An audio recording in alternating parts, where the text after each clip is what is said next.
this evening, an I-team investigation into the City Hall bribery scandal. It was a surprising twist when the FBI confirmed that former Cincinnati Bengal Chinedum Ndukwe helped them build a case against two members of City Council. But the I-team uncovered something else about Ndukwe. City records show he got an expanded tax abatement from City Council back in 2018. At the same time, federal indictments say Ndukwe and the FBI were seeking favors for a different project downtown. That's right, and now one of the attorneys involved in this case is wondering if there were ulterior motives at play here. I-team reporter Dan Monk explains.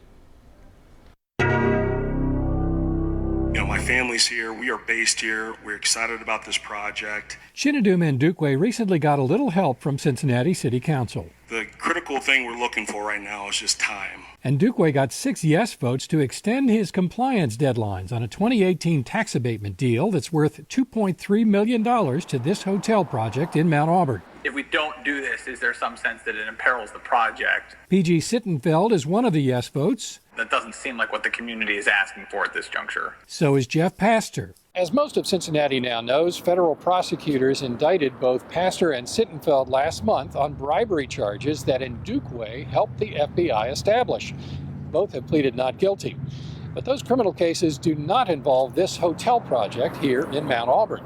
It actually involved the redevelopment of this project downtown. Prosecutors allege Pastor and Sittenfeld accepted bribes to help Ndukwe secure the city's help in redeveloping Convention Place Mall to include a hotel and sports book. That project never happened. But now there are questions about whether the Mount Auburn deal got special treatment from City Council when Ndukwe's work with the FBI was at its peak, thanks to another elected official who a judge sentenced to prison last month for honest services wire fraud. So the reason why I stepped in and did this, and it was ad hoc, I will be the first to admit it, but we had a black developer who was interested in having a project that really transformed the community of Mount Auburn. Tamaya Denard co-sponsored a motion to expand the length of Ndukwe's Mount Auburn hotel subsidy from 9 years to 15. That gave the project about $900,000 more in tax breaks than city staffers recommended at the time.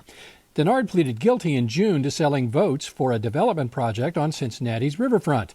Like Pastor and Sittenfeld, Denard's case had nothing to do with the Mount Auburn Hotel.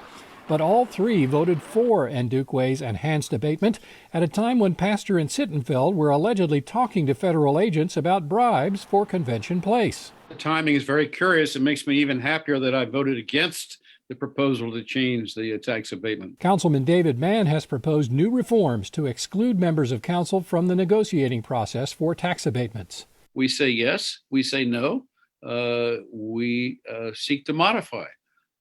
So that's our role, not to be in the middle of negotiations one by one. Members of council shouldn't be on the telephone saying to a development officer, hey, I wish you'd look at this, I wish you'd look at that. In the meantime, Jeff Pastor's attorney wants to know more about the FBI's use of Ndukwe as a cooperating witness. Is it possible that the FBI got played? Ben Dusing questions whether the FBI knew Ndukwe was seeking tax breaks on another project when it signed him up to shop for votes on Convention Place. Well, why are these people coming out of the woodwork to serve as cooperating witnesses for the United States of America? It is either because they are wonderful citizens who just happen to be very concerned about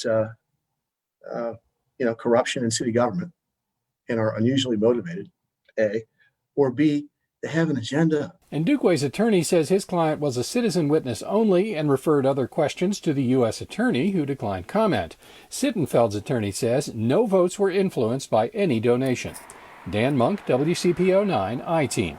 And you can find a detailed timeline of the events around that 2018 council vote by checking out Dan's digital story over on WCPO.com.